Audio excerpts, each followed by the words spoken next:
as somebody who's very interested in personal development, there was a line in the book that I kind of said, really, I need this explained to me. You said that personal development and stalking the impossible are different. How? So, okay, you are a developmental psychologist, and those words mean something very specific to you. I was not actually talking specifically about the work. I'm more speaking in terms of the new age, the self-help movement, and a lot of that stuff, but the personal growth movement. The point I was making is that the pursuit of excellence is not about happy or sad. It is about the pursuit of excellence. Happy or sad are what happens on the way to the excellence or not happen. And so if you're interested in excellence, you can't be interested in how the emotions feel on the inside, because they're going to feel terrible a lot. And you're just going to keep going through them, right? It won't be blind. You'll be doing it for a reason, right? Like there are certain kinds of grit that always produce burnout. So it's not like a blind, I'm just going to keep working no matter what it feels like. That's not what I mean. But I do mean that more meaningful rarely means more pleasant. But, and this, it's in the book, but it's sort of buried, and we're going to have to go into a lot more detail for this to make more sense.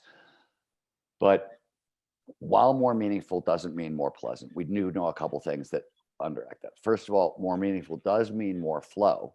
And people with the most flow in their lives are the people who score off the charts for overall well-being and life satisfaction. Now, overall well-being and life satisfaction are different than happiness, right? Happiness, which is what most of the personal growth movement wants. I want more happiness.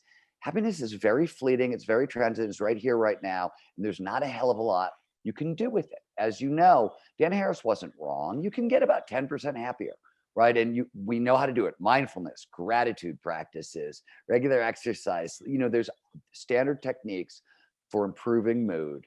And they're effective, but they can't, because of emotional set points, they can only move you so far, at least quickly, right? You can shift your set points and things like that. I'm sure you're a big proponent of shifting emotional set points and not that they're not locked. And I saw you start to get angry with me. No, I'm not going to say they're locked in at birth, though I did used to think they were. It does seem that they can change over time. And it actually does see that flow over time will raise. As you know, it's very hard to do.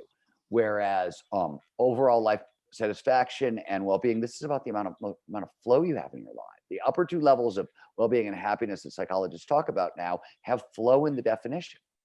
It's interesting because I very much agree with what you're talking about when you talk about happiness. So much so that I tend to think of them as two different emotions. Like there's sort of the happiness, which is kind of when you are reaching goals that you have imagined for yourself. And on the other side, there's sort of joy.